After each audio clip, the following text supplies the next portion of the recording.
Hi guys, magpili tayo guys ng spinach. In English is spinach.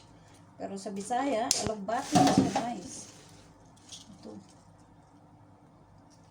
Green leaves. So, healthy. Ito siya guys.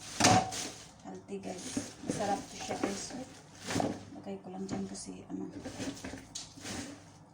ko to siya guys. Pilian guys. Magluto tayo ng alugbati guys. Masarap to guys. Healthy to guys.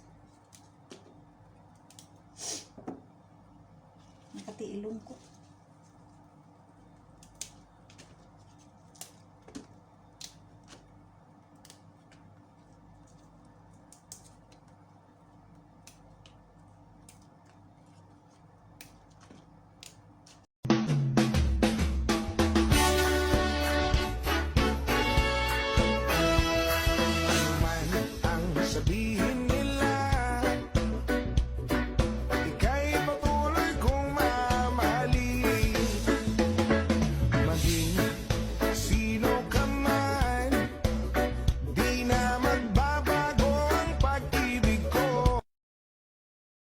So, ito na guys, yung spinach guys na niluto ko. Pero ilagay ko pa to sa hindi pa to siya finish. Pinakuluan ko lang yung spinach. Tapos ito guys, yung coconut guys. Maging grind ko with chili powder. Coconut na ganito guys. Ayan guys.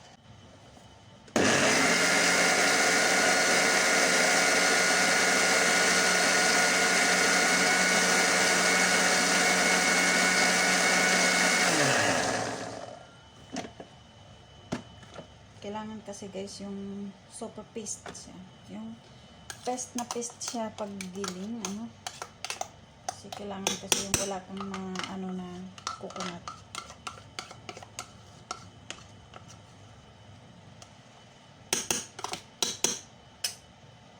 Tapos ito guys, yung rice powder. Gawin ko siya ng ganito, parang oblong style siya guys. Tapos ilagay doon sa sa spinach na yan with coconut, lagyan ng onion, tomato, ginger garlic paste, with coriander powder, ganun. So guys, kailangan to guys pag matapos to siyang gawa ng ganito lahat guys. Ko yan siya. Steam ko diyan. Tapos saka na pag maluto na siya, matapos ng steam guys, saka na siya ilagay sa kare na ginawa. Siyempre guys, kailangan ng tomato. Kailangan ng ginger, kailangan ng garlic, kailangan ng onion. So, paghiwa-hiwain ko na to sa guys. Paghiwa-hiwain bawat isa. At lagyan pa isa ng green chili.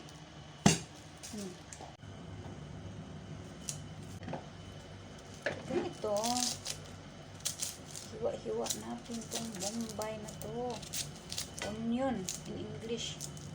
Pag sa Ilonggo, siyempre tinawag na bombay. Siyempre kailangan hugasan para hindi madumi.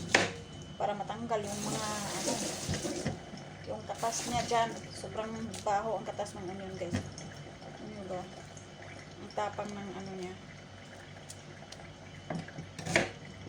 Iwa-iwain itong liit guys. O pala guys, kailangan ko palang lagyan ng curry leaves.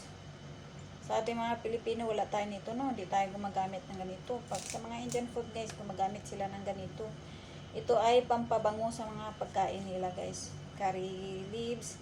Ginagamit sa lahat nilang mga pagkain tulad ng mga chicken curry. Lahat. So ito na guys. So ito yung mga ingredients ko guys na sahog ko. Tomato, onion, ginger garlic paste, and curry leaves. Let's go! Siyempre guys, kailangan natin ang oil. Lagyan natin ng oil. So ito na guys, ang onion guys. Pag transparent na siya guys, ilagay ang ginger garlic paste.